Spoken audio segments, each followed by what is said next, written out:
చెన్నై వేదికగా జరిగిన డీలిమిటేషన్ భేటీపై కాషాయదళం కన్నెర చేసింది.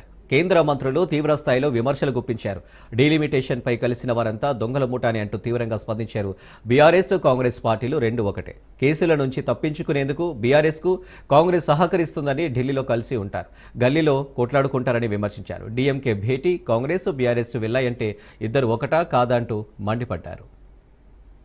బీఆర్ఎస్ కాంగ్రెస్ ఒకటే. బీఆర్ఎస్ పార్టీ కేసుల నుంచి తప్పించుకోవడానికి కాంగ్రెస్ పార్టీకి సహకరిస్తున్నది. ఇద్దరు కలిసి పనిచేస్తున్నారు. ఢిల్లీలో కలిసి ఉంటారు, గల్లీలో కొట్లాడతారు. వాళ్ళ డీఎంకే పెట్టిన మీటింగ్ ఇద్దరు వేరు, ఇద్దరు అనుకోవడం వేరు. తెలంగాణ ప్రజలు ఆలోచించాలి, వీళ్ళిద్దరు ఒక్కటా కాదా మీరు ఆలోచించండి. కేసుల విషయంలో కేసీఆర్ కుటుంబానికి ఒక నోటీస్ ఇస్తలేరు, టచ్ చేసే ప్రయత్నం కూడా చేస్తలేరు. ఇవాళ డీఎంకే పెట్టిన మీటింగ్ వీళ్ళందరూ కలిసిపోయారు, వాళ్ళందరూ కలిసి మాట్లాడుకుంటారు. వీళ్ళందరూ దేని వ్యతిరేకంగా భారతీయ జనతా పార్టీ వ్యతిరేకంగా కొట్లాడుతున్నారు. వాళ్ళందరూ కలిసి కాంగ్రెస్ బీఆర్ఎస్ కలిసి మాకు వ్యతిరేకంగా కొట్లాడుతున్నారు. వాళ్ళ ఢిల్లీలో అసలు డీలిమిటేషన్ సంబంధించి ఇంకా ప్రాసెస్ స్టార్ట్ కాలే, దాని గురించి నిబంధనగా ఫ్రేమ్ చేయలేదు, అసలు దాని గురించి ఏమిగా ఒక నిర్ణయం తీసుకోలే, ఇంకా నియమ నిబంధనలు ఎక్కడ రూపొందించాలి. ఇంకా ఇవాళ ఒక ప్లాన్ ప్రకారం ఇక్కడ కాంగ్రెస్ పార్టీ ఏం చేస్తుందంటే 6 గ్యారెంటీల హామీ నుంచి తప్పించుకునే ప్రయత్నం, వాళ్ళు పడుతున్న అవినీతి వ్యతిరేకంగా ప్రజల దృష్టి మళ్లించడానికి. బీఆర్ఎస్ పార్టీ ఏం చేస్తుంది, మా మీద కేసుల గురించి కాంగ్రెస్ పార్టీ సహకరించాలి కాబట్టి మేము కాంగ్రెస్ పార్టీ ఏం చెప్తా చేస్తామని చెప్పి బీఆర్ఎస్ పార్టీ పోయారు. తమిళనాడులో డీఎంకే 1000 కోట్ల లిక్కర్ స్కామ్, అక్కడ తమిళనాడులో డీఎంకే పాల్పడేది లిక్కర్ స్కామ్ కు. అవినీతికి పాల్పడుతున్నది. అవినీతికి వ్యతిరేకంగా ప్రజలు డీఎంకే వ్యతిరేకంగా తీర్పడానికి తమిళనాడు సిద్ధంగా ఉన్నారు.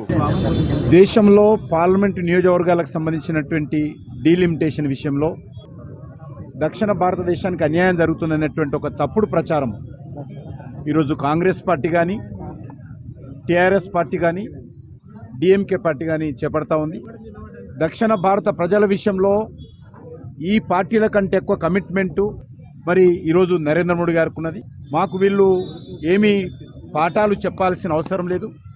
దక్షిణ భారత అభివృద్ధి ఆ రకంగా దేశంలోని అన్ని వర్గాలకు, అన్ని ప్రాంతాల ప్రజలు అన్యాయం చేస్తున్నది ఈరోజు నరేంద్ర మోడీ గారి నేతృత్వంలోని బీజేపీ ప్రభుత్వము. ఈరోజు కాంగ్రెస్ పార్టీ, బీఆర్ఎస్ పార్టీ అంట కాగుతూ ఇట్లాంటి దుర్మార్గులు చెప్తున్నా కదా, ఏ కమ్యూనిటీలా ఏ దేశంలా ఇక్కడ కూడా ఉండొద్దు. అతి పాపాత్ములు ఇల్లు అయ్యా కొడుకు. ముస్లింలు 700% పెరిగిండ్రు, మనం 300% పెరిగినాం. అది బాధ. ఇడ దక్షిణ భారతం అంటాడు, రేపు హిందూ ముస్లిం అంటాడు. ముస్లింలు పెరిగిపోయారు, మాకు వాళ్ళకి సపరేట్ లోక్సభ సీట్లు కావాలంటారు. ఆల్రెడీ ఈ తెలంగాణోడు బీసీలలో 80% ముస్లింలను కలిపిండు, బీసీలకి లొట్టపీసి చూపించిండు కాంగ్రెస్ గవర్నమెంట్ వాడు తెలంగాణలో. ఈ రాను ఇప్పుడు తమిళనాడు వాళ్ళు ఆయన ప్రాబ్లము, ఆ డిఎంకేకున్న ప్రాబ్లము దక్షిణ భారతం పేరు మీద ఏదో పెద్ద ఇష్యూ చేద్దామని కూడా ఏది ఇష్యూ కాదండి. ఉత్తర భారతదేశంలో ఎంత రేషియో పెరిగిందో దక్షిణ భారతంలో గంతే పెరిగింది. తమిళనాడు కొద్దిగా తక్కువ పెరిగింది. జనాభా పెంచుకో, నువ్వు కూడా అమ్దో అమారేదో అందరికని చెప్పు, ముస్లింలకు కూడా గంతేను. లేదా నువ్వు 5 నువ్వు ఓడద్దన్నాడు.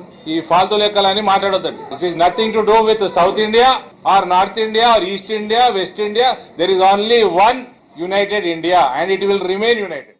బిల్ల కుట్టక ముందే కుల్లా అన్నట్టుగా ఇవాళ మరి ఏమీ లేదు. ఇప్పటికీ కేంద్ర ప్రభుత్వం డీలిమిటేషన్ ప్రస్తావన ఇంతవరకు తీసుకునే రాలేదు. ఆనాడు ఉన్నటువంటి ప్రభుత్వాలు 2026 వరకు ఈ డీలిమిటేషన్ ఫ్రీజ్ చేసి 26 వరకు దాదాపు 25 సంవత్సరాలు వాజ్పేయి గారి హయాంలో, అంతకుముందు ఇందిరాగాంధీ కూడా 25 సంవత్సరాలు. మరి ఈ యొక్క పునర్విభజన జనాభా మరి దక్షిణ ఉత్తరాది మధ్యన వ్యత్యాసం ఉంది కాబట్టి అది సర్దిద్దే వరకు 26 వరకు ఈ పునర్విభజన ఉండదని స్పష్టం చేసినప్పటికీ ఏమీ లేకపోయినా ఇవాళ స్టాలిన్ అక్కడ ప్రభుత్వము మొత్తం అక్కడ మద్యం కుంభకోణంలో కూరుకుపోయి అవినీతికి పాల్పడడం 10 సంవత్సరాలుగా ప్రజలు విసిగిపోయి మార్పు కోరుకుంటున్నారు.